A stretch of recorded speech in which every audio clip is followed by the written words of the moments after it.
Так, ассаламу алейкум, приветствую всех.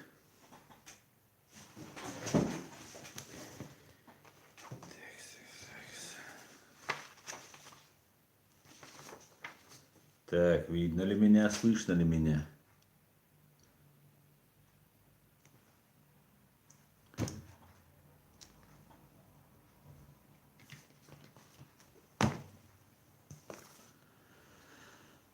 Так, все, видно и слышно.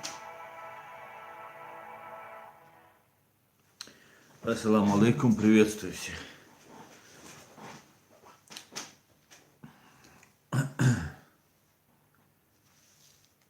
Так, все настроим, все. Все работает отлично. Не знаю, как вы, но я себя вижу. Ассаламу алейкум, приветствую всех еще раз. Так, чинову алейкум салам, а у меня телефон, чу, контроль ешвик. Так, Машволь Аслан говорит, чинов, Машал Гиль, Саид из Багдада, Машволь Вашава, Дейли Салам Машал Гиль Саид. Так, давайте я с экрана выключу, чтобы не отвлекаться. Буду смотреть с другого. Так, Андрей Малашицкий, привет, Беларусь. Так, Чечня не Россия, алейкум салам, Чинова Машволь. Так, отлично. Собираемся. Как настроение?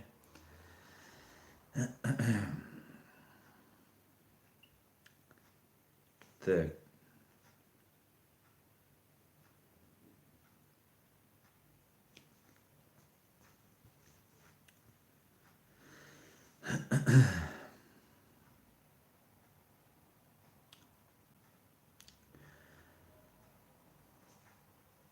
Хотел бы вот начать с того, что произошло сегодня.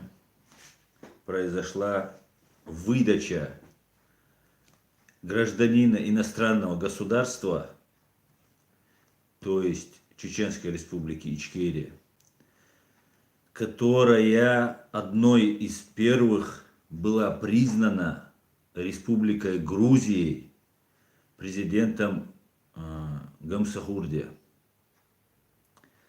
И несколько лет назад парламент Грузии признал все акты и распоряжения, принятые законы, принятые акты распоряжения, приказы, принятые Зиадом Гамсахурдия, законными и легитимными. То есть Грузия, как когда-то во время Саакашвили, когда было выдано 5 человек, выдала граждан Чеченской Республики Ичкерия чужому государству Российской Федерации. Только лишь на основании того, что Российская Федерация, которая отжала часть Грузии, Южной Осетии, которая до сих пор занимается ползучей аннексией, оккупацией Грузии, страна, которая много-много раз предавала Грузию, и вот в новейшей истории тоже. Страна, которая много-много врала Грузии, лгала. И министр юстиции Грузии Тия Цулукиани посчитал, что запрос России о том, что Ахьядов Рамзан, выданный на пытки, унижение и вероятную смерть, является участником исламского государства. До появления исламского государства, до появления вообще вот новейшей Российской Федерации, в советское время мы были там разбойниками, абреками и так далее. Еще ранее мы были там бандитами, разбойниками. В это время, настоящее время, Россия нас называет террористами, сепаратистами, там, исламистами, кем угодно нас называет. Лишь бы не назвать тем, кем все наши защитники являлись, защитниками своей страны, да, своей свободы. только будучи свободными, только будучи хозяевами на своей земле, можно исповедовать религию, как хочешь, иметь законы, какие ты считаешь нужным, этот народ считает нужным, иметь свою культуру, свою самобытность. Не имея свободы, этого нельзя. И вот Тия Цулукиани, пособник российских террористов, министр юстиции по совместительству Грузии, выдал Рамзана Ахьядова. Также сегодня был выдан еще один человек. Имени его я не знаю, но он был выдан Германией. Германия давно себя уже зарекомендовала как дружественной страной для Путина. Не все, конечно, есть здесь очень умные, думающие люди, но при всем при этом Шрёдер, экс-канцлер Германии, который является наемным работником у Путина, в его собственном «Газпроме», который как бы государственный. Ахьядова обвинили в деятельности, участии в исламском государстве.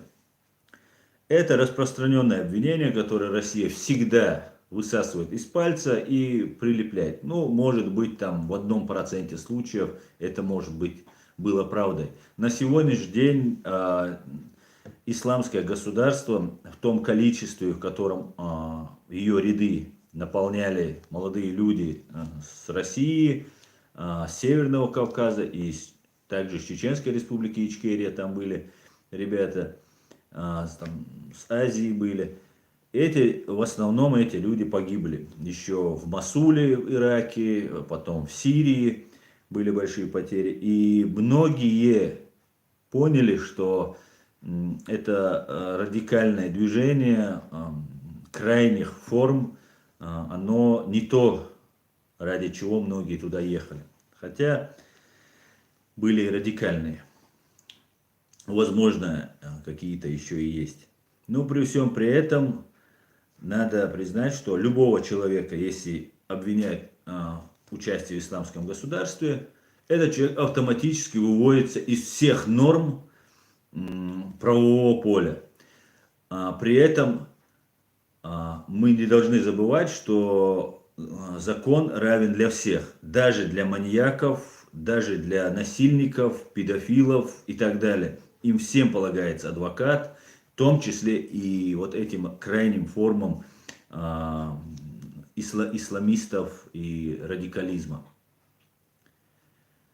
И они имеют такой же доступ к правосудию, состязательность должна присутствовать и в участии их, и не только на суде, и до суда.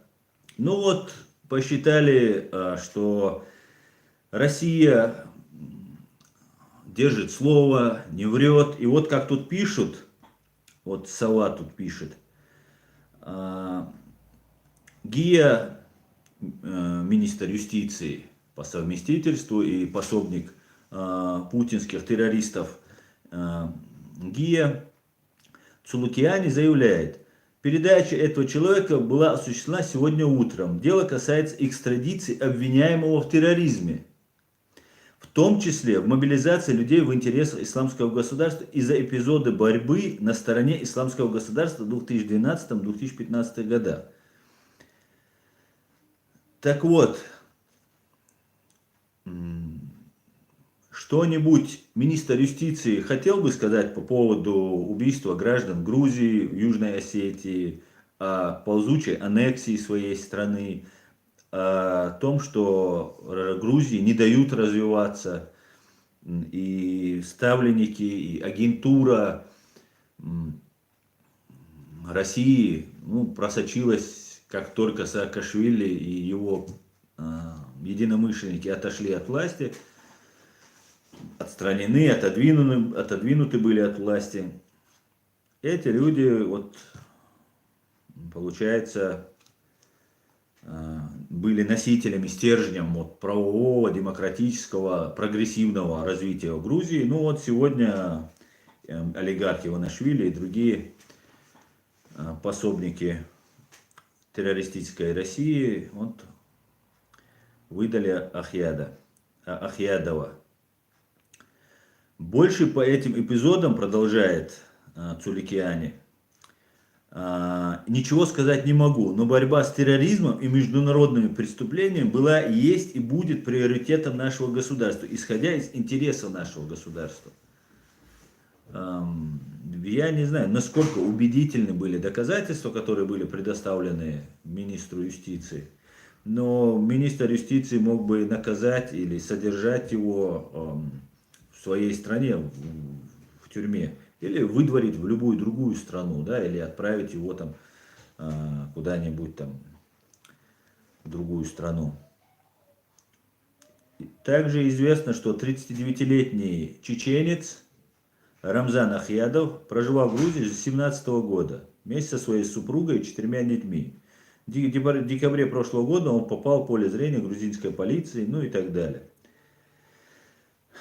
Оппозиция призывала власти Грузии воздержаться от передачи Ахьядова Москве, поскольку в России будет ограниченное право на справедливое судебное разбирательство, и обвиняемый может быть подвергнут бесчеловечному отношению. Это факт, я об этом говорю, я сам многократный свидетель и по документам, и я разговаривал с непосредственными людьми, которые подверглись пыткам.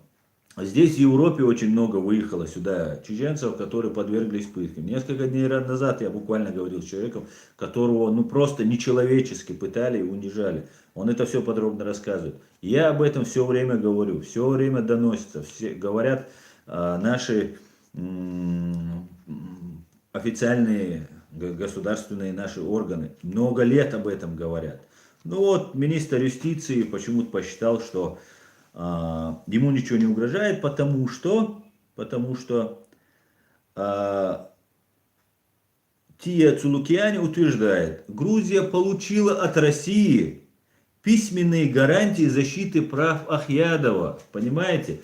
То, что у них в Конституции написано, они не соблюдают. То, что у них в Уголовном кодексе записано, они не соблюдают. В Уголовно-процессуальном кодексе они не соблюдают. И вот тут ГИИ прислали бумажечку. Россия прислала, не кто-нибудь, а Россия, которая не соблюдает свою же Конституцию, основной закон. И ГИА считает этого достаточно. Более того, здесь в Германии то же самое. Присылают бумажечку и говорят, мы будем соблюдать. Не будем его пытать, он не будет подвергнут там каким-то гарантиям. А как вы можете гарантировать? Вы проводите контроль за этим лицом, которое вы передали? Вы являетесь, вот выдали, Германия выдала человека, я об этом много говорил, сейчас фамилия вылетела из головы, ингуш по национальности. Этого человека 2 недели не могли увидеть родственники и адвокат. Это на тот период, когда я еще был в курсе этой информации. Потом связь у меня с родственниками оборвалась, с родственниками. Этот человек, это объяснение только одно этому. Я как человек, который бывал в этих учреждениях, я могу сказать, этого человека пытали. И по поводу этого человека тоже дается бумажечка. Говорится, нет, все хорошо, мы не будем пытать.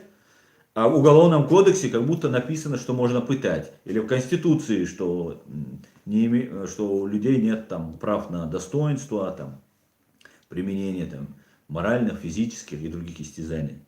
Что они от этого защищены. Нет, и все равно вот прислали бумажечку ГИИ. И ГИИ сказал, ну они же мне бумажечку прислали. И кто прислал? Самые честные, порядочные, которые за всю историю не нарушили ни одного своего договора, русские. И вот так вот ГИА выдал. Ну, мы ГИЮ, министра юстиции, конечно же, запомним, который выдал гражданина чеченского государства на унижение, пытки и вероятную смерть стране, которая оккупировала и территорию Грузии, территорию ГИА, и часть страны ГИА, и нашу страну, и род Рамзана Ахьядова. То же самое сделала сегодня Германия. Германия уже давно, не обращая внимания, нет, мы же тут все такие правовые, Да, у нас все отлично, никаких проблем нет, у нас закон соблюдается. А я говорю, вы совершаете преступление. Все, кто выдает России людей, совершают преступление. Есть здесь лица, которые нужно выдавать. Но эти лица, те, которые являются пророссийскими и сотрудничают против Германии и демократического строя лица. Об этих лицах можно их искать, находить. При всем при этом я, конечно же, ни в коем случае не защищаю никаких радикалов, никаких исламистов. Я защищаю право чеченского народа сохраниться, право на право. Понимаете? У нас такие же права, как есть они у грузин, как они есть у немцев, как у остальных, у украинцев, которые также выдала. Господа, ну я не знаю, как так. О какой демократии, о какой свободе слова, о верховенстве праве, там, правах человека, нормах каких-то можно говорить. Я не понимаю просто. Может, мы разные законы читаем. Ну, это просто невероятно. Это просто позор. Позор.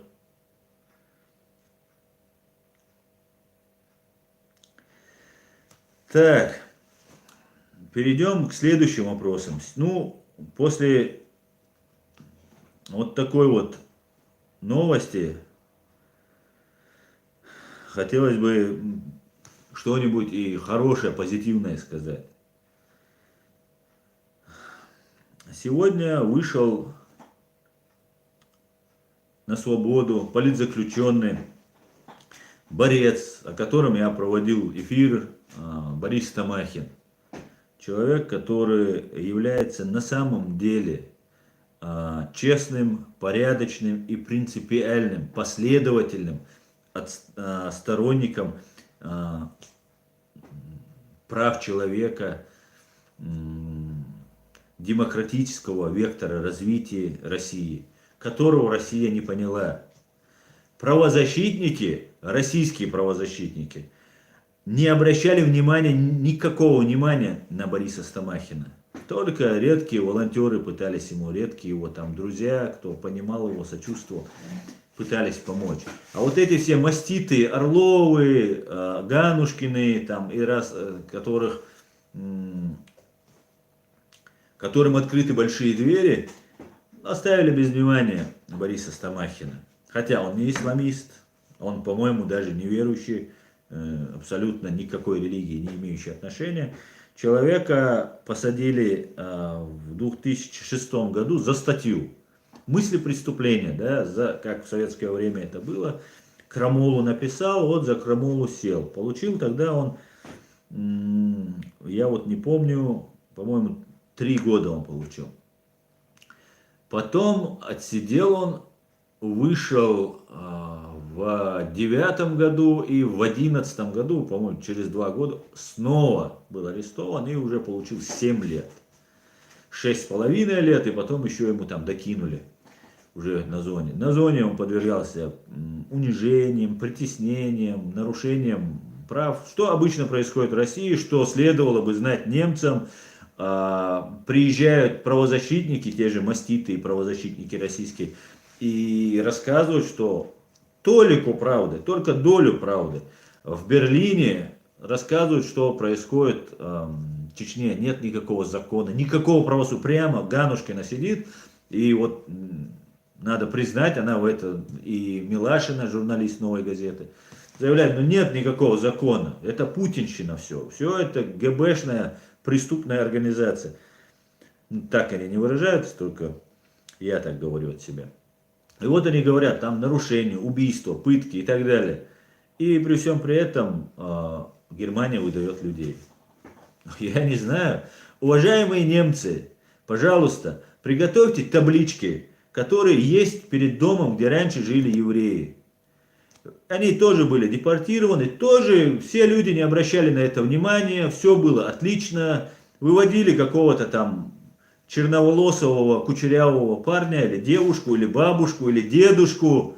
сажали в машину, отвозили, и дальше люди жили своей жизнью. Так вот, вот так выводятся сейчас чеченцы, и их жизнь также подвергается угрозе и опасности. Хотя мы живем в 21 веке, хотя пережили. Поэтому я тогда делал эти таблички, мы их распечатывали, выносили, показывали. Давайте делайте таблички уже с чеченскими именами. Пора, извините, конечно, но я вам обязан эту правду говорить. Кто, кроме меня, вам ее скажет? Так что прошу соблюдать закон по отношению ко всем. Чеченец это будет, армянин это будет, еврей это будет, немец это будет, не имеет значения. Права есть у всех людей. Да? В основном в законе Федеративной Республики Германии нет выделенных отдельных лиц, на которые распространяется, на которых не распространяется. Я понимаю, ведется работа большая, много предпринимается таких мер против того, чтобы чеченцы здесь не закрепились, чтобы мы не стали сильнее, чтобы мы не призвали к ответу. Но это России не поможет. Рано или поздно мы со всех спросим. Со всех. Без исключения. Даже, может быть, если это произойдет после их смерти. Но у нас уже окончательно все сформировано. И мы будем спрашивать со всех. Так вот, поздравляю, переходя уже к Борису, возвращаясь к Борису Стамахину, поздравляю тебя, дорогой брат Борис, с выходом, с освобождением.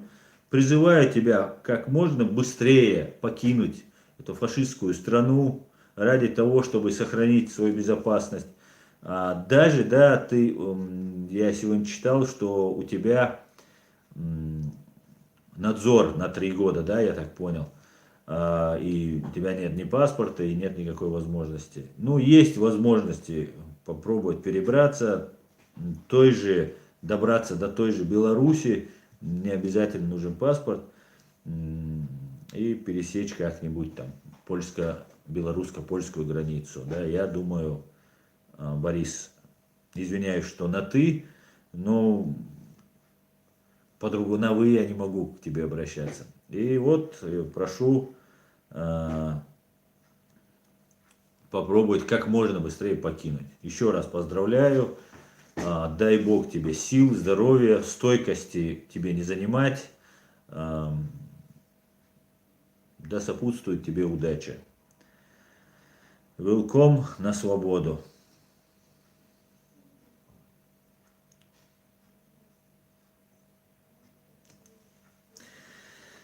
Так,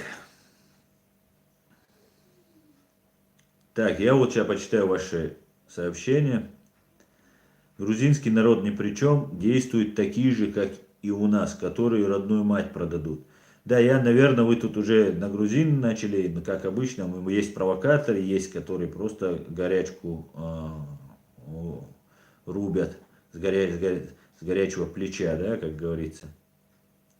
Конечно же, грузинский народ не виноват. Грузинский народ это наш братский, наш родной народ, и абсолютно грузины как народ не виноват, и ни в коем случае нельзя переходить по отношению к народам. Только если отбросить и всю Грузию и взять одного Звяда Гамсахурди, которого наш Джахар называл братом, старшим братом, своим учителем, своим другом. Я думаю, только лишь из-за уважения к нему мы могли бы, даже если все грузины были плохие, не говорить о всех грузинах плохо. Так что осторожней со словами. Так, Борс. Да кто верит этим кеферам? Поистине кеферы, братья, а кто еще не понял, у него большие проблемы с головой. Да, Борс. Я думаю, ты сейчас в данный момент находишься где-нибудь в Алеппо, в окопе, и вот у тебя 2 кинжала на этой сабле, и ты, наверное, сейчас как раз один из кинжалов своих точишь. Да, сейчас в атаку пойдешь. Ну, передавай всем салам. Короче, поехали дальше. Скоро придет конец нашим бизнесменам во власти у нас, говорит грузин. Да, я надеюсь, надо отсоединить, или эта страна принадлежит грузинам или каким-то олигархам, за ниточки, которые держат КГБ, там, ФСБ. Конечно же.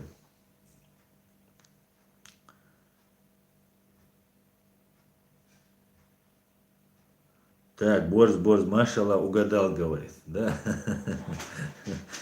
Хорошо, не сильно не заточи свой кинжал, а то вдруг порежешься. Запись. Аслан, на Собин Ньюс хотел бы тебя видеть, я им писал. Собин Ньюс, да, что-то знакомое, где-то, ну, да. Я открыт для общения со всеми.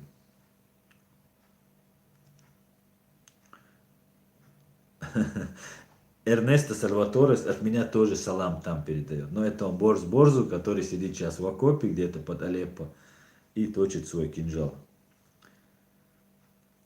Так, Виталик Ляхватский. Украина поддерживает чеченский народ. Приветствую, Виталик. Спасибо большое. Мы вас тоже, дякую, поддерживаем. И у нас враг один, и у нас будущее одно. Мы будем жить в цивилизованном европейском обществе. Даст Бог. Так, Закро Окро, враг у нас один. Так. Украинские блогеры это. Украинские блогеры. С украинскими блогерами я со всеми общаюсь. Кстати, смотрел недавно Сергея Ивановича. Он там разговаривает с каким-то чеченцем. И там чеченец, он говорит, ну, что-то про меня там говорит, да, он говорит, он за кадыровцев там, туда-сюда. И потом он говорит, ну, я его не смотрю, говорит. И вот ко мне подходили, мне говорят, вот ты там за кадыровца выступаешь, там это делаешь, вроде, а для чего ты делаешь, говоришь, что вот столько проводишь активно какие-то там мероприятия, и ты за кадыровцев, как это понять? Еще раз для тех, кто не смотрит меня, да, не знаю, как до них донести, ваххабенком я назвал только одного человека, не всех мусульман, которые исповедуют там так религию или по-другому. Нет, ни в коем случае. Еще раз, и тысячный раз я говорю, я тогда это говорил, после этого повторяю, сейчас ваххабенок это тот, который вокруг бегает, там, как помните, в Маугли такой был, вокруг тигра бегал, и делает вид, что он мусульман. И я не заступался за кадыровцев. Я просто не хотел обсуждать какого-то человека. И все. И у меня была для этого уважительная причина. И не было ничего, о чем можно было говорить. Просто только гадости, если начать говорить. И все, я больше ничего не сказал. И вот этот лживый ваххабенок зацепился за слово. И хотя он до этого несколько раз, каждый раз, когда он обо мне говорит, он врет. Это лжец просто. Или переиначивает слова и делает вид, что они... А вот эти свидетели ваххабенка, они не смотрят меня, но считают, что я в чем-то не прав. Поэтому я не оскорблял никаких мусульман, я за мусульман, я за всех людей на земле, и ни в коем случае никого не хотел оскорбить. Поэтому будьте любезны, посмотрите хотя бы, да, что я говорю, а потом уже можете что-либо дальше говорить.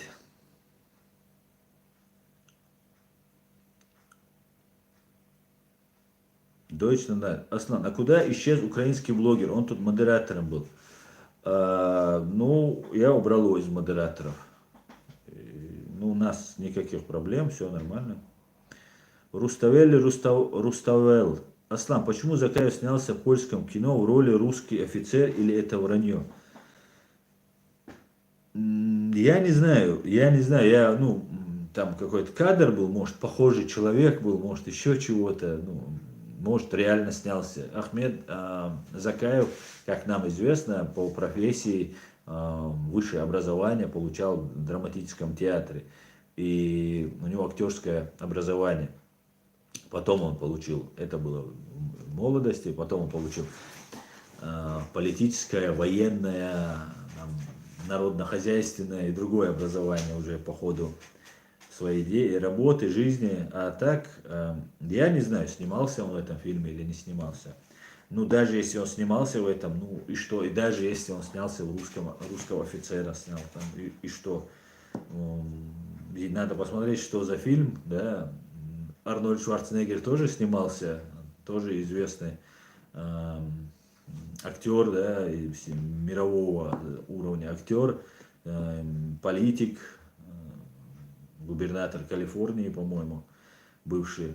И снимался там в русском таком богатыре, который там бил всем мордой, и ничего же не стало, и никто не предал его анафеме, никто не расстрелял его, никто не бросил. Ты стал русским КГБшником за то, что снялся в «Красной жаре», по-моему.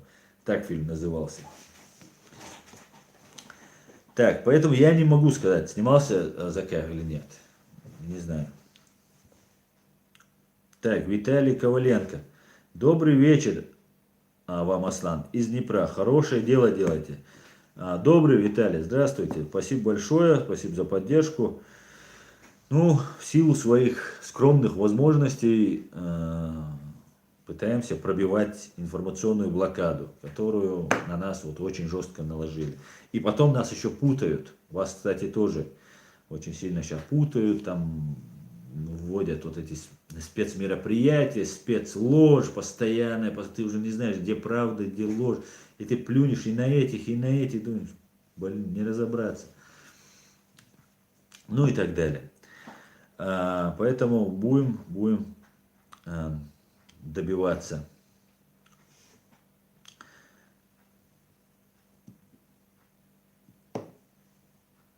Так. Чечня не Россия. Да, Чечня не Россия. Я не буду зачитывать твой вопрос, но я согласен.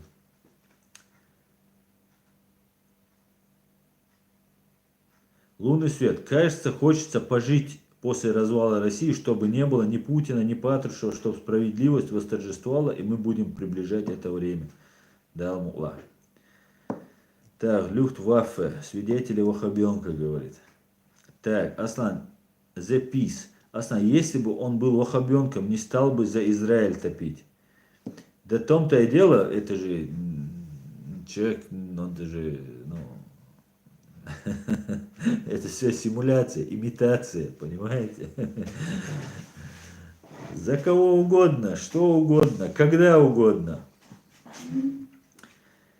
Так.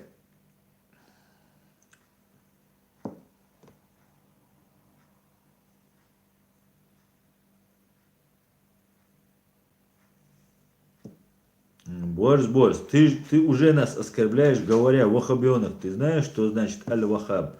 Я много чего знаю, Борс, и я тебя лично не оскорбляю. Но если ты оскорбился, это уже твои проблемы. Нет, я не оскорбляю, я конкретного человека называю. И давай, вот, как у КГБшника, у Путина есть такой прием. И вот этот вахабенок его тоже очень успешно применяет. Я его назвал, он всех подтянул, сказал, вот, смотрите, он меня называет. Ой, просто, ну, время покажет, и все увидите, все увидите. У нас есть достоверная информация, и вы все узнаете и увидите. Всему свое время. Леди 1974. Я не получил оповещение про эфир. Всем салам, Машал. Салам, Машал, леди. Да, у меня здесь есть такое. Мне пишут, что подписки сбиваются. Я такого не слышал, но может быть есть. Мне пишут, что лайки не ставятся или там пропадают. И подписки пропадают. Ну, тогда проверяйте, заново ставьте и распространяйте наши видео. А так, я не знаю, с чем это связано, может сбои где-то как-то, ну, может против нас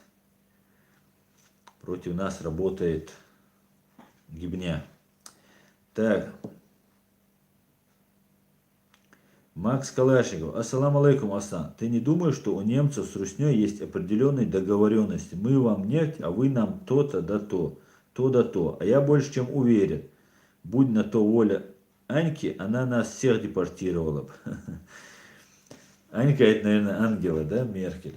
Ну, я думаю, что, может быть, правда в том, что вы говорите, алейкум салам, Макс Калашников, может быть, правда в том, что вы есть, она есть, да, и другого объяснения у меня нет, да, нас не имеют по закону выдавать. Мы не просим чего-то нарушать закон, мы не просим Гаагу для нас специально какие-то законы делать. Мы просим соблюдать закон.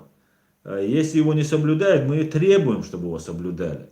Мы не делаем чего-то, что не должны они делать. Прямые свои должностные обязательства, прямые свои юридические обязательства выполняйте и все. Будете выполнять, мы будем молчать, не будете, будем об этом говорить. И уже пора понять, что нас не заткнуть. Невозможно. Просто невозможно.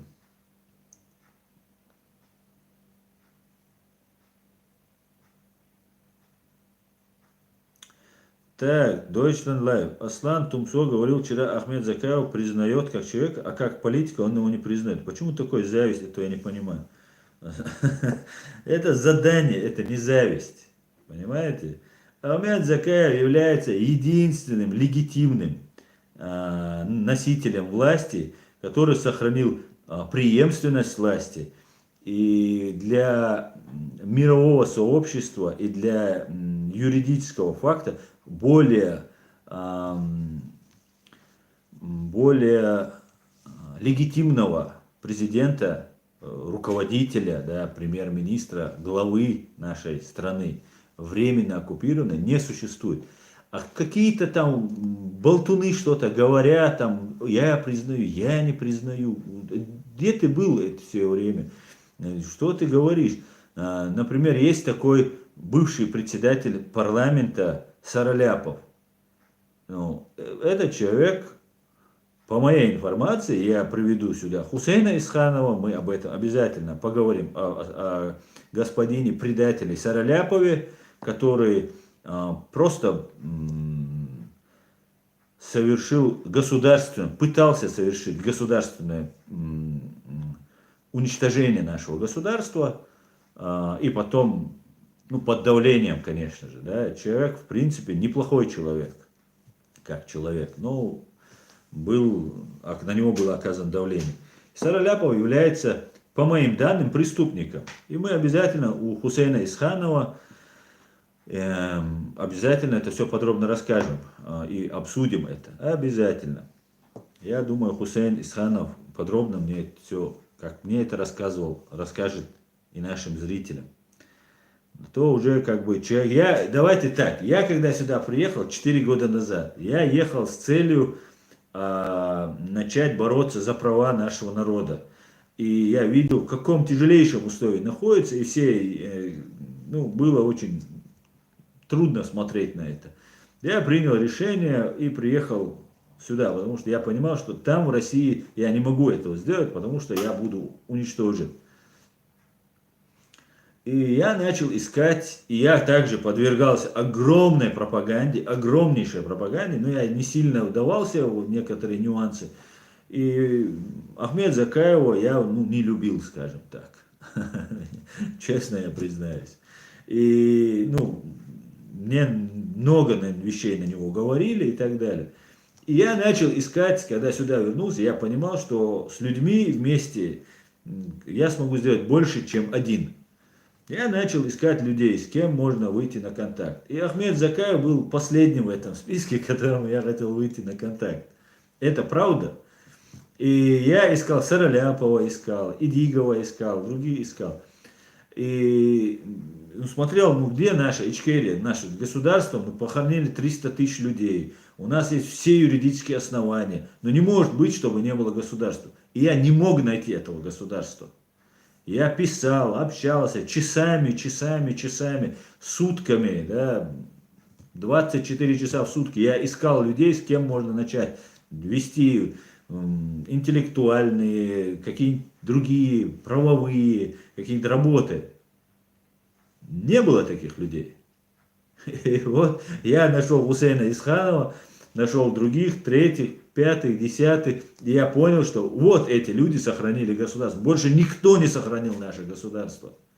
Никто не поднял флаг, брошенный Доккой Умаровым и возглавивший. Он сложил в себя полномочия, Ичкерию оставил и возглавил организацию Имарат Кавказ, которую я также поддерживал, потому что я смотрел, как все этот интернет, и все, Док Умаров, он в горах, в лесу, там, туда-сюда, он ему виднее.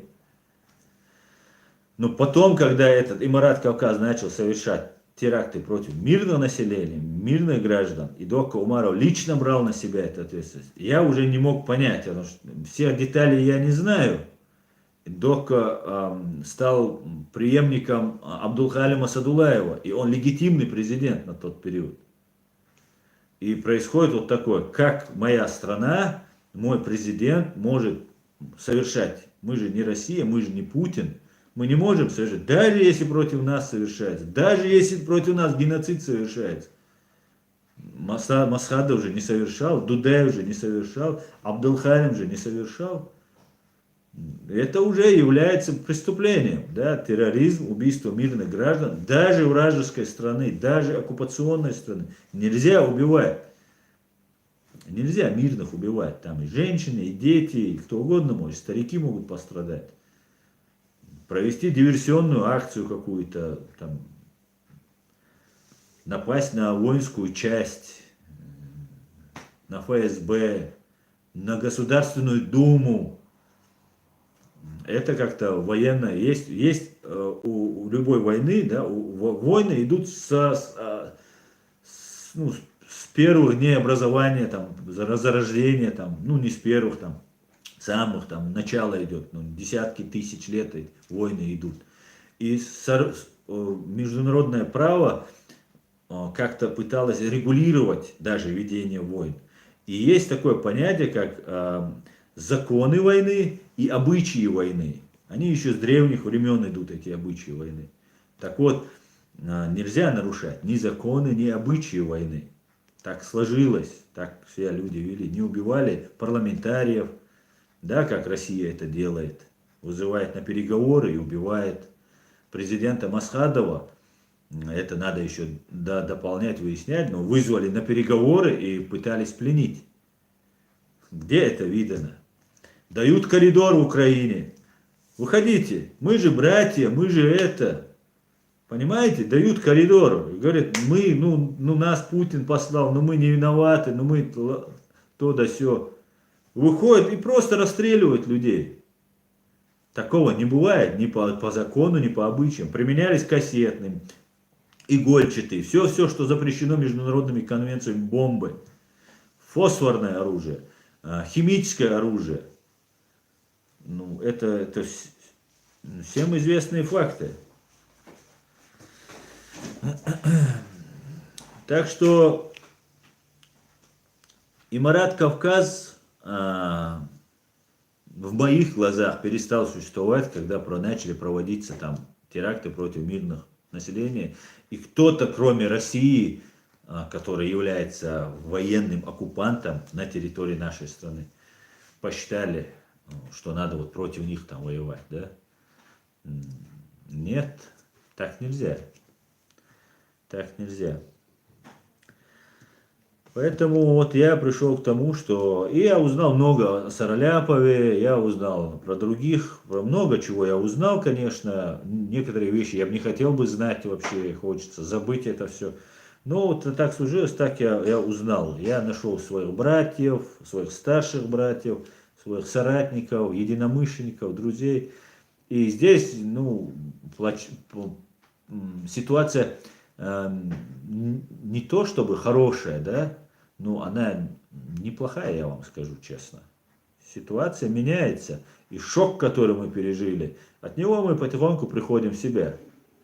И вы должны понимать, что какой бы шок мы ни пережили, мы, если будем оставаться в рамках закона, мы можем бороться ненасильственными, мирными методами можно добиться огромных результатов.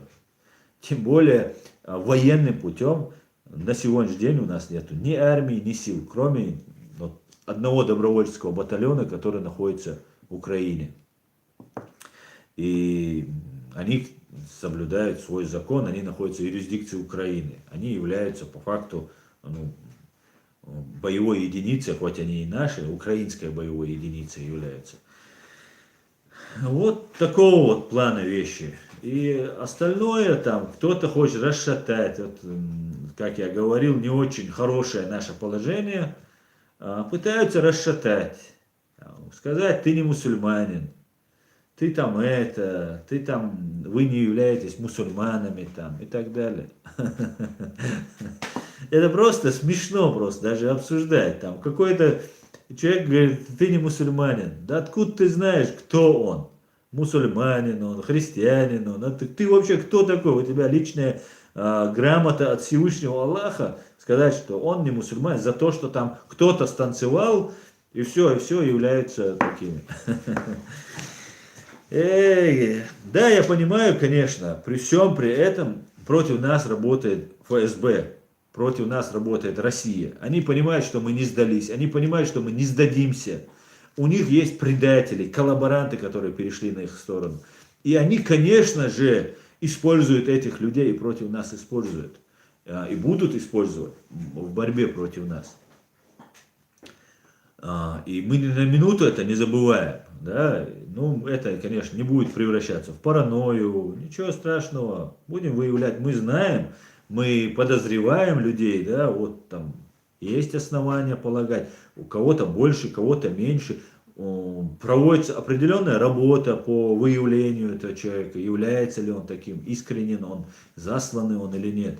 Но никакой там паники, паранойи какой-то, этого нет.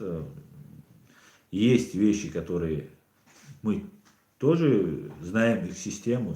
Слава Богу, систему-то мы их знаем, да, мы-то тоже не сидим без дела. Поэтому собаки лают, а караван идет.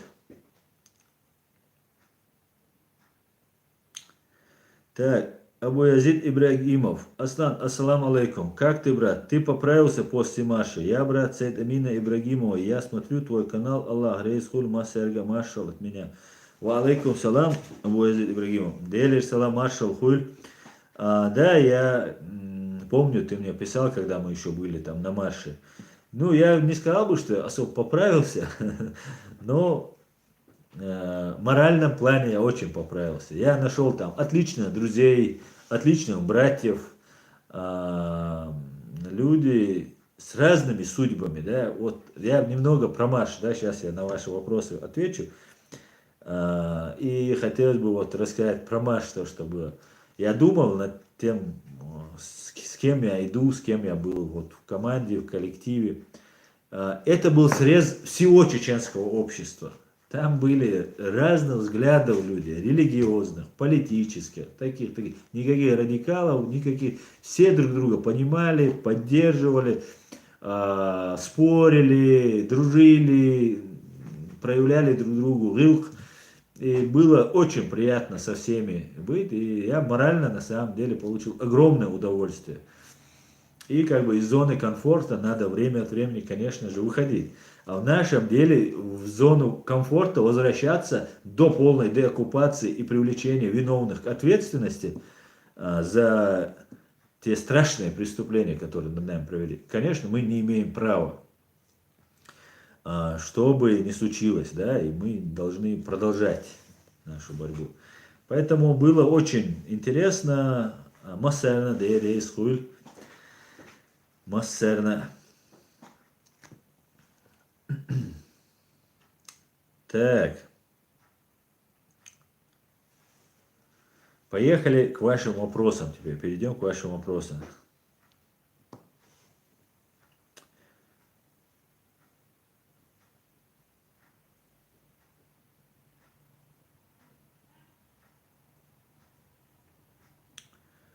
Так.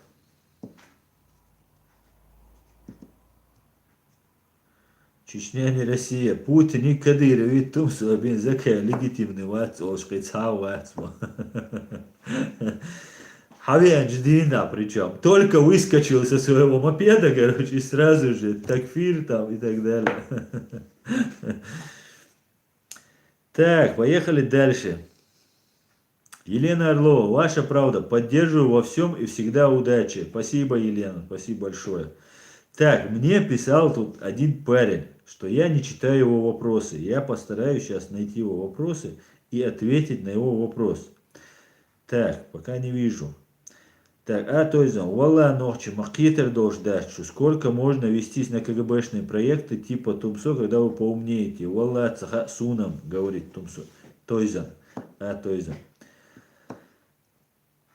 Так, хватит молчать, Чечения. Аслан, а чё скрывать достоверную информацию про Тумсо? Раскройте, не дайте водить людей в заблуждение. Ну, это не от меня зависит, это не моя информация, и в нужное время все будет сообщено. Достоверная она или нет, ну, достоверная она озвучена, часть, которая не озвучена, и знаете, бывает, не всегда можно озвучивать информацию, потому что, ну ладно, потому что можно раскрыть источник информации. Рубайте Мицаев. А кто такой паровыпускатель? Тот, кто работал в структурах связи, который только подчиняется ФСБ России. Давать оценку уважаемых Медзака. Низбах. Рубайте Мицаева. Сараляпов преступник, предатель чеченского народа и ее независимости. Вот человек, который знает намного больше меня, намного хорошо осведомлена ситуацией, рубать и не соврет. Так.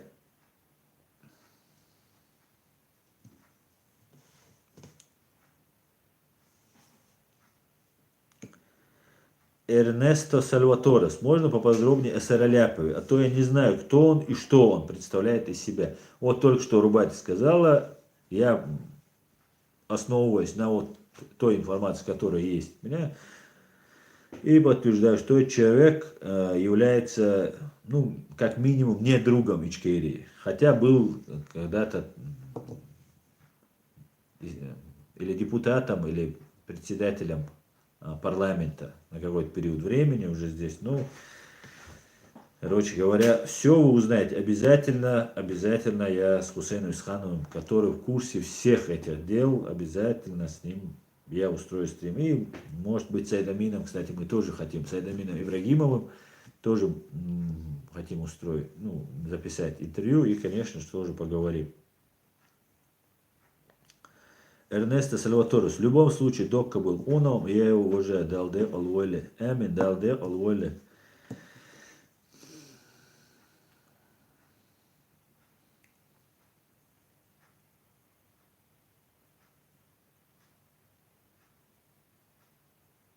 Рубати, я же не знаю, что я же не знал, вот ты мне сейчас пишешь, Аслан, почему ты не опубликуешь у себя угрозы в мой адрес по поводу Тумсо, где высокопоставленный чиновник требовал от меня, чтобы я приложил все усилия оставить Тумсо в Польше?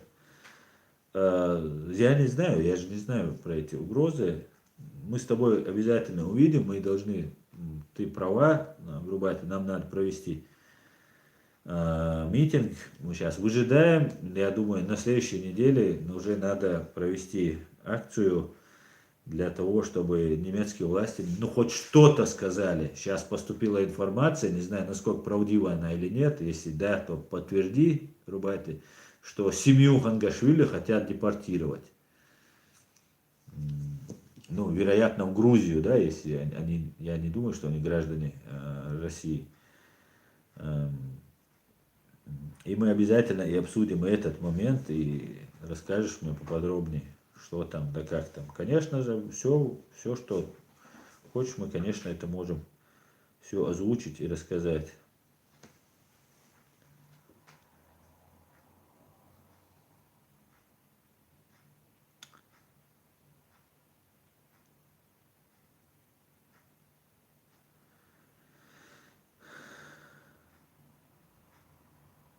Максим Гелло. Почему Шамиль Басаева не стал президентом Ичкерии? Это хороший вопрос, Максим. И именно из-за того, что Басаев был признан террористом, и Басаев участвовал в рейде в Буденновск, и как бы для государства человек не мог, который мог как-то обвиниться в терроризме, стать во главе государства. И потом, после того, как Дока возглавил, он начал проводить уже как глава, брать на себя эти теракты, да, это неправильно. Но это никуда не годится. Даже по сравнению вот с той Россией, которая над нами совершала геноцид. Вот это просто не вяжется. Нет этому оправдания, нет этого никакого оправдания. Понять можно, для чего это. Конечно, как никто, не как мы, чеченцы, которые переживали на себе эти унижения, убийства, пытки, похищения, кто не как мы можем понять, наших защитников, которые были доведены до отчаяния, которые не видели никакой помощи от этого мира. Лицемерный Запад, лицемерные чиновники Запада, которые улыбались и торговали нашей кровью. Мы все это знаем, мы это все помним, и никуда это не денется. Нас надо уничтожить всех под корень, чтобы мы это забыли. Жора Майер, ассалам алейкум, аслам. Приятно видеть тебя в добром здравии. Всем хорошего вечера. Чечения будет свободная страна. Слава Ичкерии. Ва алейкум салам, Жора. Да, спасибо, спасибо. Дай Бог, чтобы все так было. Рубати Мицеев. Аслан, ты красавчик. Рубати, ты тоже красавчик. Так.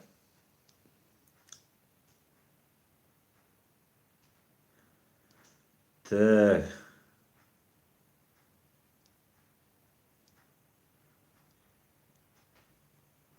Александр Гетце. Аслан, вот люди интересуются. Ты работаешь на Кремль, где ты был все эти годы? Проясни ситуацию, просвети подписчиков и зрителей. Если бы я работал бы на Кремль, вы бы меня не увидели бы рядом с Эдамином Ибрагимовым, который меня называет своим учеником, а я его называю своим учителем. Вы бы не увидели меня бы рядом с Хусейном Исхадовым, которого я называю старшим братом, который называет меня своим братом. Я много раз говорил, просмотрите вперед и верь, я жил и работал в Москве, я уехал учиться еще в середине Первой русско-чеченской войны. Я учился, закончилась война через год, как я уехал учиться. Я учился в Петербурге. Через год закончилось, я приезжал домой на лето, там, зимние 2 недели на каникулы, там, на 10 дней, летом на месяц, на 2 я приезжал на каникулы. И все, я уже как бы с Чечней связь потерял. Как сейчас, ни интернетов, ни ватсапов, ничего не было. И получилось, я приезжал, и все воевали, вся республика воевала. У меня был очень интересный такой случай. Я его рассказывал на марше. Может, меня увидит тот, кто это сделал. Я не буду об этом рассказывать. Не очень хороший просто для властей Ичкерии на тот период времени. Это железный, линейная полиция, милиция, или как она у нас там называлась на тот период. Вот о ней, не вся власть, конечно, Масхадов в этом не виноват. Но я уезжал, жил, работал, учился. Началась Вторая война.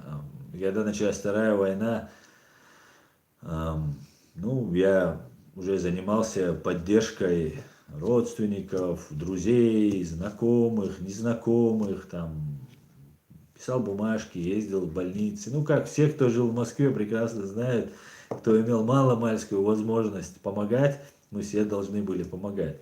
Все, я занимался этим.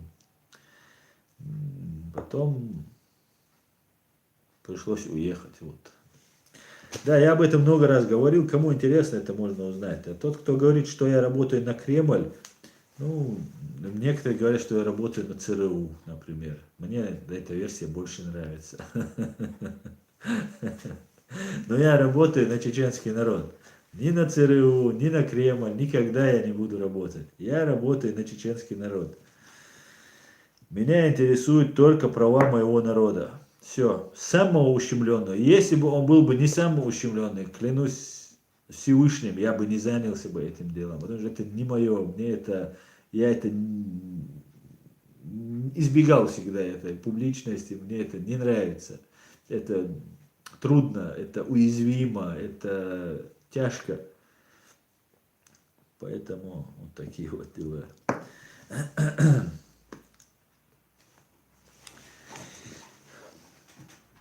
А то, что кто-то говорит, ну, посмотрите на друзей того, кто это говорит, посмотрите на друзей там других. Мутные эти друзья, не мутные. Провели ли они, как Саид Амин Ибрагимов, всю свою жизнь в борьбе за права нашего народа? Или как Хусейн, который там генерал просто, практик у этого всего, который в тяжелейших условиях. Да, мы знаем, кто был на войне, прекрасно знает, что находиться на одной позиции намного безопаснее, чем перемещаться. Так вот, Хусейн Исханов все время перемещался и свою родину защищал. Так, поехали дальше. Леди 1974. Если Закаев нелегитимный, что они так парятся из-за него? Потому что он легитимный, потому что другого легитимного у нас нет. Нравится Закаев. Я рассказывал свою только что историю, как я занимаюсь. Мне абсолютно ни Закаев, никто мне не важен. Мне важна непосредственно эта тема. Права моего народа и наказание виновных за эти преступления. Все. Ой, маленькая.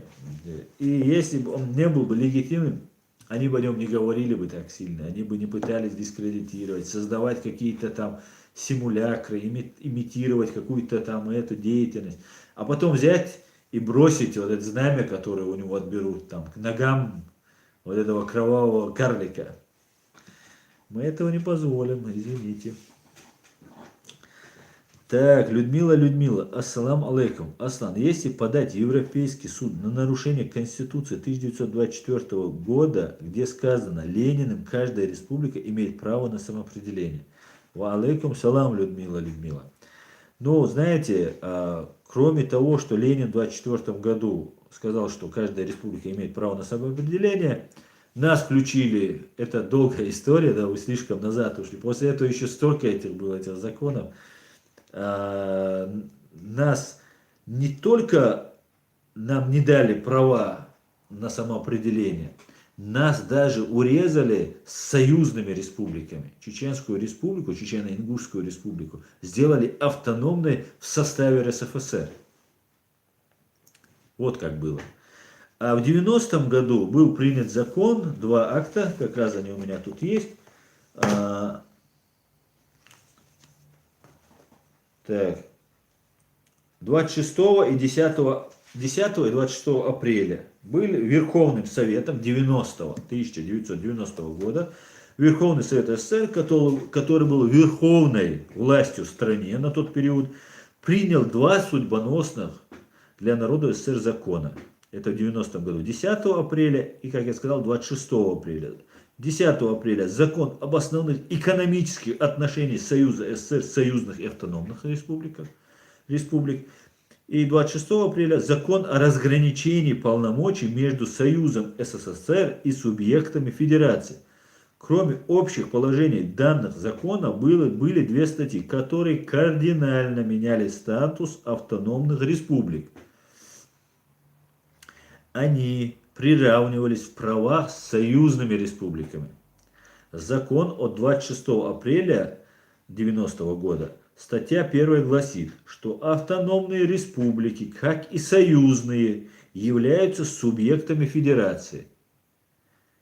27 ноября 1990 года Верховный Совет Чечено-Ингушской Республики по требованию Верховного Совета СССР принял декларацию о государственном суверенитете. Это к тому, что вот вы про 24 год рассказываете, где Ленин там принял право на самоопределение. То же самое было принято 27 ноября 90 года, через 66, 80, 76 лет. 24, 90, 66 лет.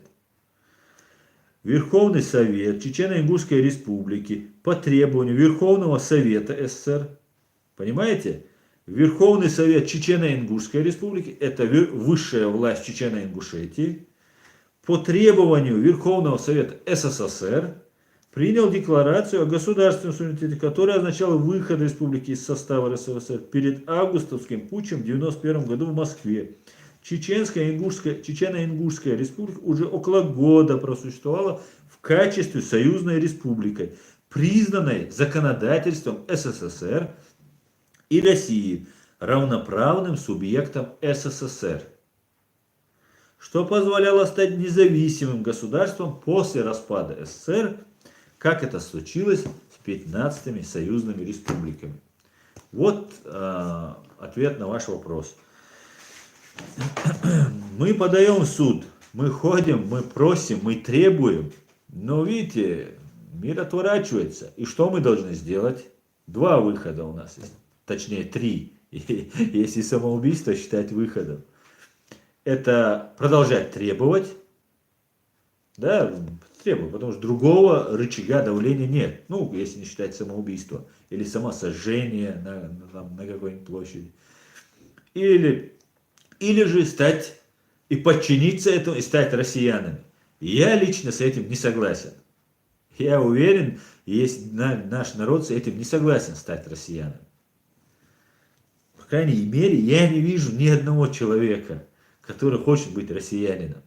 Да, от безвыходности молчат. Сидят там, не лезут никуда. Но становиться россиянином никто не хочет. Значит, остается только один выбор. Бороться с теми инструментами, которые у тебя имеются. Теми ресурсами, которые у вас имеются. И вы не поверите, или может быть поверите, это, я бы сказал, ну может быть, не 100% такой, как зайти 855 человек и захватить там нашу оккупированную столицу и получить сразу же результат. Но я вам скажу, что это очень действенный, очень сильный механизм. И мы должны к этому идти. И у нас другого выбора, кроме как стать россиянами, ну или там покончить жизнь самоубийством, у нас нет. Мы все испробовали.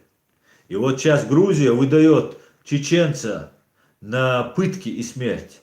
Или Украина выдала, сегодня Грузия выдала.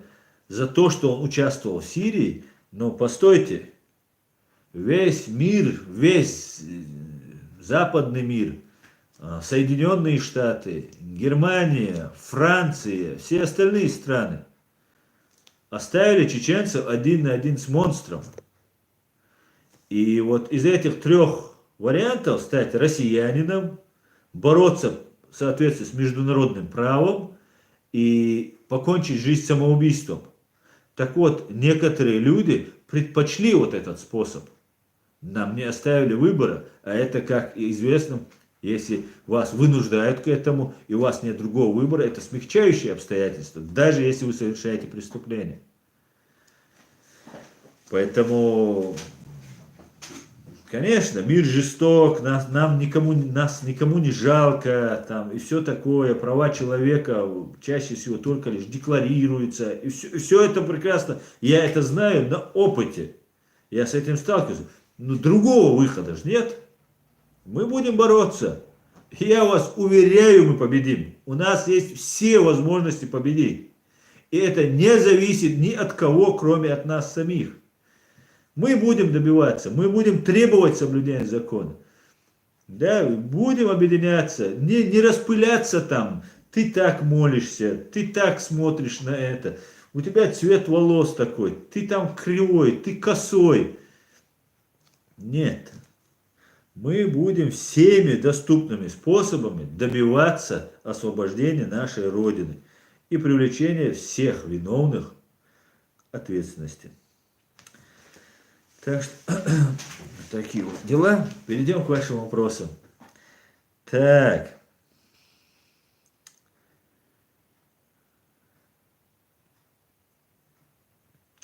Так, Рубайте Мицаева передаст мне переписку. Хорошо, хорошо, Рубайте, скидывай.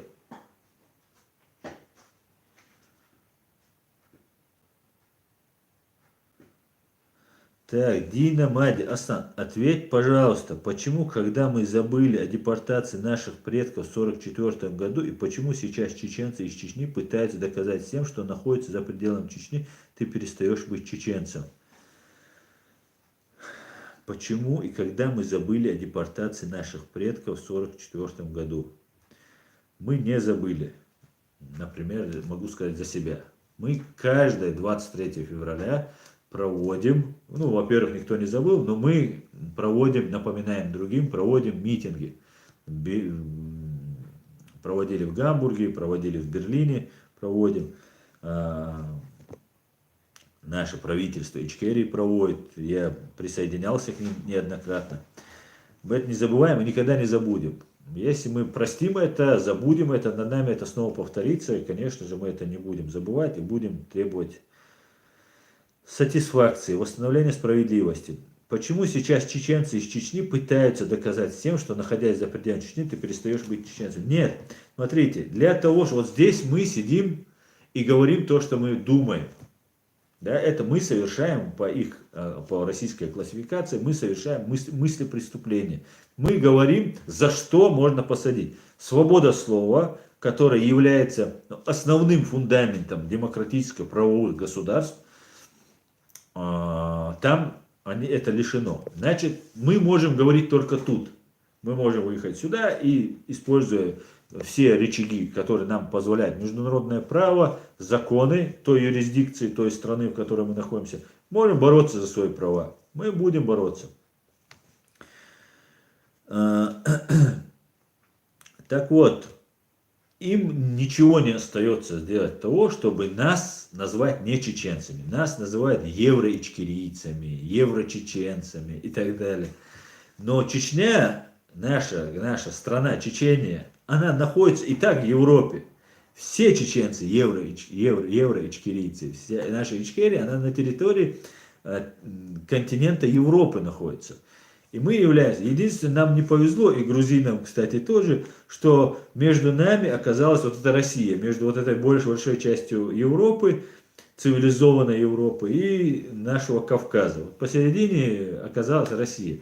И у нас небольшие проблемы, мягко скажем, да, из-за этого.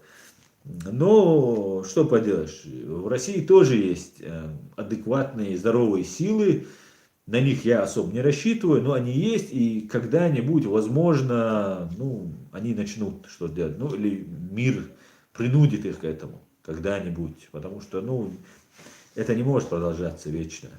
А даже если это будет продолжаться вечно, эгаль, как говорят немцы, все равно. Если мы не признаем эту власть над собой, мы уже свободны. А кто-то там в Чечне называет чеченцев, живущих вне Чечни, там плохими, там, не чеченцами, там, и так далее. Ну и что? Есть у тебя желание добивать свою свободу? Вот ты и есть чеченец. Не обязательно быть чеченцем. Ты можешь быть там гражданин Ичкерии, дагестанской национальности, какой-нибудь аварец, там, даргинец, кто угодно, кумык. Ты можешь быть русским гражданином Ичкерии, который борется за права своих граждан, своей страны. Чеченской республики Ичкерия. И неважно, где ты живешь и что ты делаешь. Так, Андрей Малышицкий. Некоторые люди специально задают вопросы, чтобы уводить в сторону, чтобы вас вывести из себя и провоцируют. Да, Андрей, я это тоже замечаю, иногда даже попадаюсь на это, но не часто, скажем так. Поэтому спасибо. Но вы правы абсолютно. Так. Запись. Какими мессенджерами ты советуешь пользоваться? Это мне ты, да, запись спрашиваешь? Ну, я пользуюсь WhatsApp. Вот, WhatsApp у меня пользуюсь. Все. У меня даже нет мессенджера Facebook Messenger, да, это, как он, мессенджер называется. Вот им я даже не пользуюсь.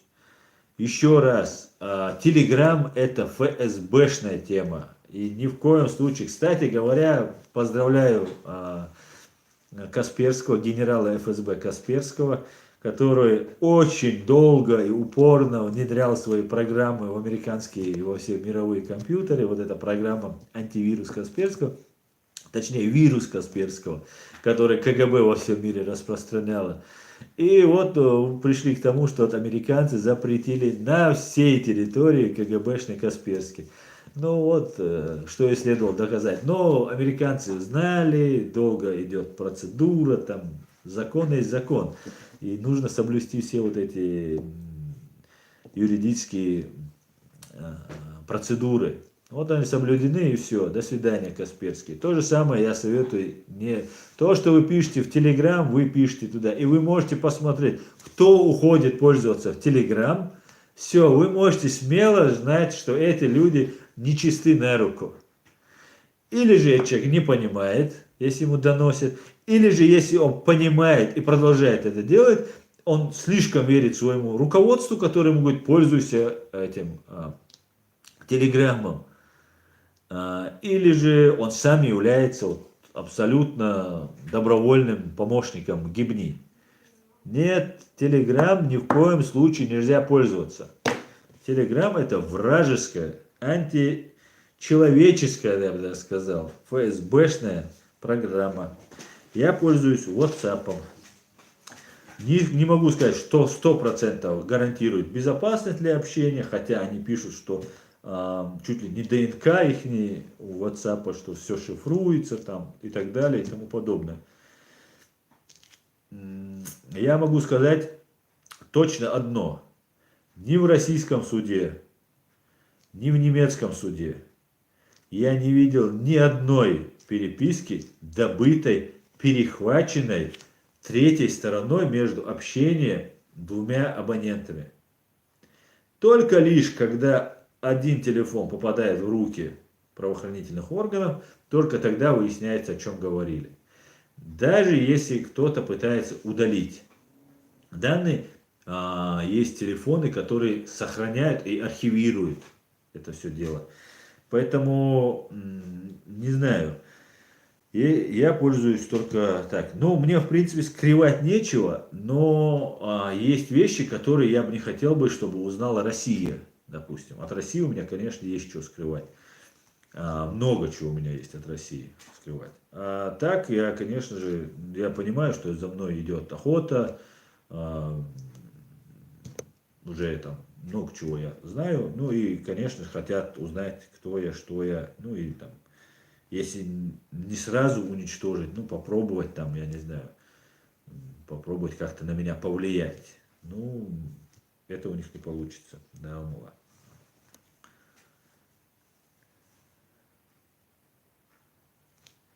Так, Рубатя Мицаева. Я не знаю такую информацию. Я так понимаю о депортации семьи Зелимхана Хангашвили.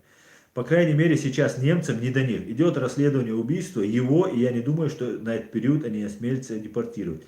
Хатан, Рубатя, выясни, пожалуйста, если у тебя есть связь, у тебя есть, я так понимаю, можешь уточнить. Потому что была вот эта информация, сейчас будут нагнетать, но надо бы знать.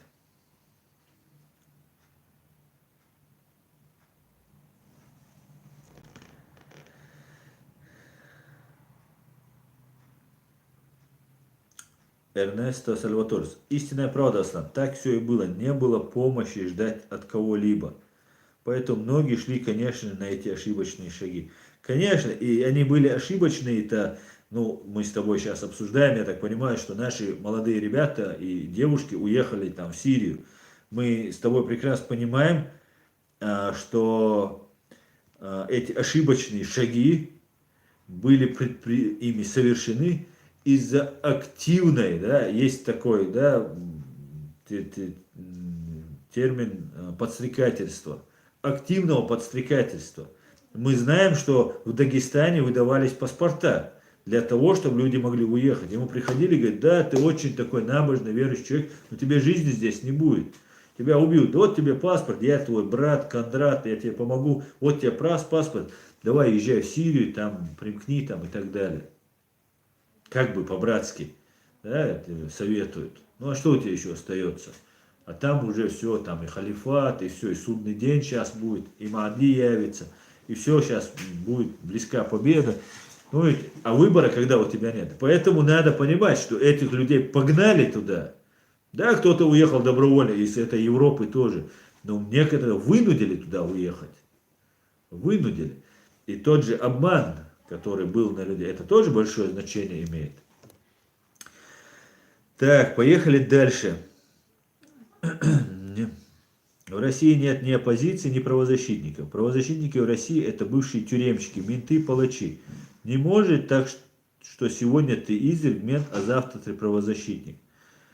Ну, если он изверг, и, конечно, нет, но если он даже был полицейским, конечно, он может стать правозащитником, да, и можно уйти из полиции, просто поняв, насколько все это антигуманно, античеловечно. Это да, это может быть. Но при всем при этом я могу сказать, оставляя отдельных правозащитников, которые на самом деле являются искренними людьми, которые пытаются защитить права людей, я могу сказать за подавляющее большинство правозащитников в России, что это такие же симулякры. Они делают то, что можно делать. Они не идут на конфронтацию. Им важны гранты, которые им выделяются. Им важно имя, куда их приглашают. И многие являются соучастниками этих преступлений. Только чтобы не быть соучастником, я выехал оттуда. Потому что я влез в это все, пытался, боролся, понял, что бесполезно, и уехал.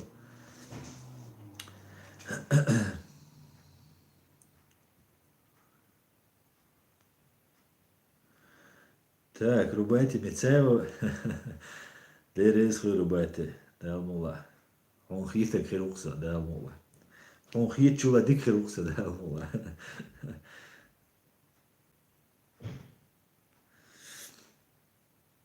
Так, Аза, Аслан, рад видеть тебя, Аллах ат-тубойль, дерес хуйль, спасибо, рад читать тебя.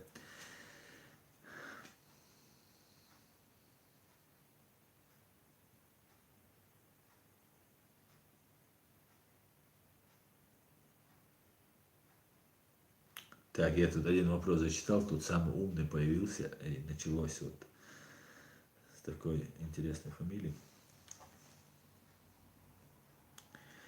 Так, рубать ахписон дикум ала, азабанить ее. Ты меня отвлекаешь. Так.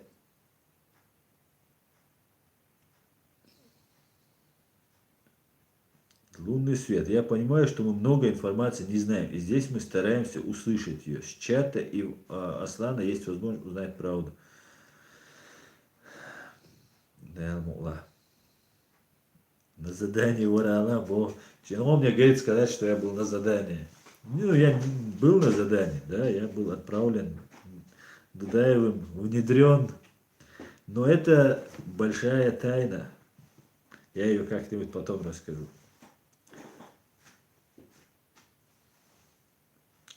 Руслан Волков. Тумсо занимается повышением радикализма среди чеченской молодежи, снизившегося после Ирака и Сирии, когда она поняла, что это был проект ФСБ для демонизации чеченского народа во всем мире. Да, совершенно я с тобой полностью согласен, Руслан. И согласен с тем, что он снизился. И согласен с тем, что тогда, когда в Ирак, Сирию отправляли, у них это получилось. Не так, как они хотели, но они очень много отправили наших пассионарных парней. Хотя надо признать, некоторые ехали за хорошей жизнью. Это, как это ни странно, но ехали, чтобы там отжать дом, как сейчас. Это тоже было. Я знаю таких людей. Но они вернулись. Быстренько, когда поняли, что там не так очень хорошо.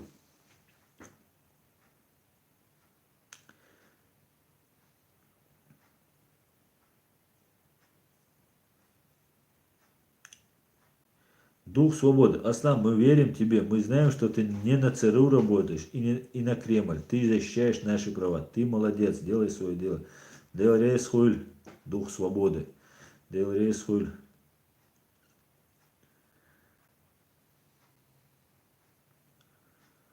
Азамат Абрек. Ассаламу алейкум, Асан. Храни Аллах тебя и твою семью. Ва алейкум салам. Дел рейс хуль. Взаимно, Азамат.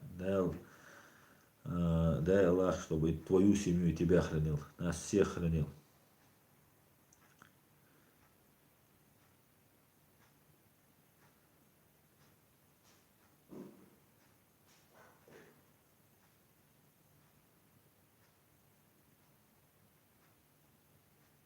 Да, время покажет, дух свободы, кто на кого работает.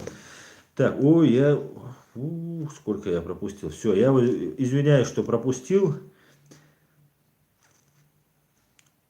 Извини, я очень много перемотал, ребята. Давайте я тогда сейчас, у нас 5 минут осталось, здесь 1,5 часа мы поговорили.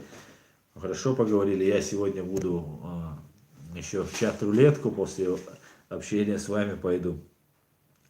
И буду искать адекватных людей. Я так-то нахожу их, но нашел позавчера 2 оккупантов в Чеченской республике Ичкерия. Но морда, ну вот бич, я не знаю, не знаю, где таких можно найти. Даже как в армию таких брать, даже внешне такой, ни физических данных, никаких абсолютно данных. И рожа просто дауна. И мат, и мат, и мат, и мат, и мат, и мат. Говорить невозможно. И пытался его там и объяснить. Ну давай, расскажи там, Вася, что ты тут делаешь. Тоже не сдержался, конечно же. Я ответил. Ну, короче говоря, беда, короче. Так, антирашизмус. Мы, граждане Ичкерии, призываем к ответу Россию. Боремся за права всех свободных, адекватных людей и народов.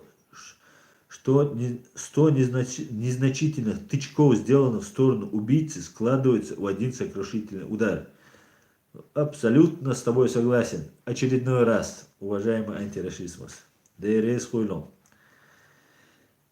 Так, Марк Робинсон. Аслан, как думаешь, есть польза от беседы в чат-рулетке? Тебе неприятно вести диалог?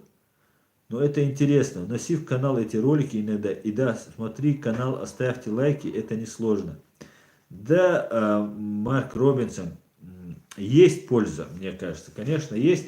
Ну вот смотрите, встречаются 2 человека, да, украинец и русский, россиянин и украинец. И они обсуждают, это же люди, встречаются там Зеленский и Путин. Они обсуждают свои дела. У них побольше, конечно, информации, но при всем при этом общий вектор, все понятен. Точно так же встречаются русский и чеченец. С Путиным, террористом, нам не о чем разговаривать. Он слишком много сделал, но в конце концов, если будет выводить войска и нужно будет встретиться, я уверен, что Закаев и Путин встретятся, подпишут, если дойдет. Даже с этим зверем, да.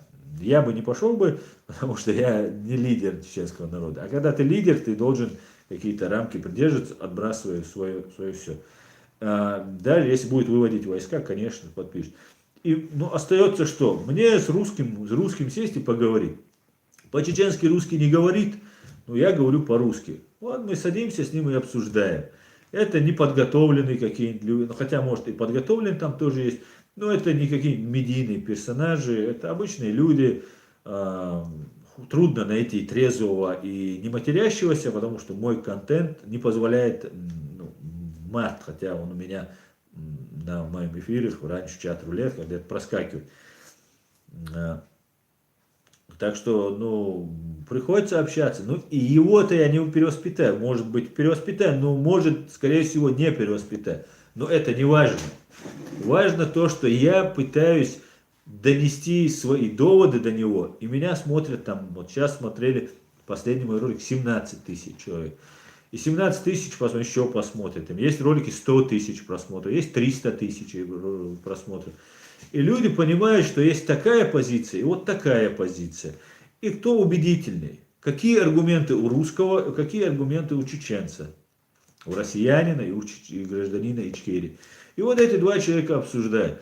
Мы вот последний раз говорили, ну, на «вы», вежливо, без мата. Мне, в принципе, понравилось.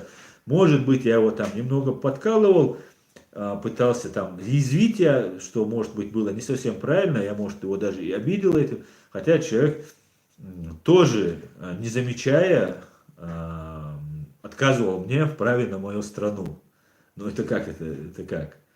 Это, ну, у тебя нет права быть, там, я не знаю, человеком, мне говорят. Моя страна, и у меня нет этого права. Или мне, ты не человек, ты животное. Ну, я хочу с тобой на «вы» поговорить. Это так выглядит. У меня есть страна, и твоя страна должна быть моей. Мы будем нефть качать, мы будем убивать, совершать геноцид над вами в любое время, когда мы посчитаем нужным. Мы не будем вас брать в университеты, вы будете там жить там у себя там, в своем соку вариться и не развиваться. А мы, ну, кто из нас более-менее меньше пьет, там, больше там способен, мы будем развиваться. И мне человек заявляет, это если как есть обозначить это все. Я с этим не согласен. У нас есть потенциал намного больше, чем русские. И русские, Российская империя, нас довела до сегодняшнего состояния, хотя мы могли бы быть очень успешной нацией. Очень сильной, способной, обороноспособной, интеллектуально сильной страной. И мы будем такой. Но нам нужно стать свободными, освободиться от этого самого мерзкого, самого рабского гнета, который может быть. На протяжении 4 веков мы боремся за свою свободу. Нету в мире ни одного народа, кто так долго сопротивляется за свою свободу. И я горд, что сегодня я могу это сказать. Я могу сказать не потому, что я силен, нет, а потому что вот эти 4 века люди боролись. И я считаю, что мне просто нет выбора остановиться. После стольких потерь, просто даже если я не такой сильный, как они, я посчитаю, ну, я буду, как в песне у Муцураева, по-моему, пелось, лучше быть последним волчонком в стае волков, чем лидером, главой среди своры бешеных псов. Ну, или в моей интерпретации это звучит так. Поэтому будем продолжать. И даст Бог, все у нас будет отлично. На этом, я думаю, надо заканчивать. Всем большое вам спасибо за то, что смотрите, говорите, пишите. Пишите, говорите, распространяйте нашу информацию. Наши права, кроме нас, никто не защитит. Мы обязаны защищать всю нашу жизнь. Если мы народ, нация, мы должны защищать. И мы это будем делать. Имена есть, слава Богу, есть интернет, в котором на века запечатаны эти все имена. Сжечь не сожгутся, уничтожить не уничтожатся. И мы есть, которые кропотливо все собираем, кропотливо, которые анализируем и продолжаем. Продолжаем до полной нашей победы. Ассаламу алейкум ва рахматуллахи ва баракатуху. Всем спасибо, всем всего хорошего, спокойной ночи. До свидания.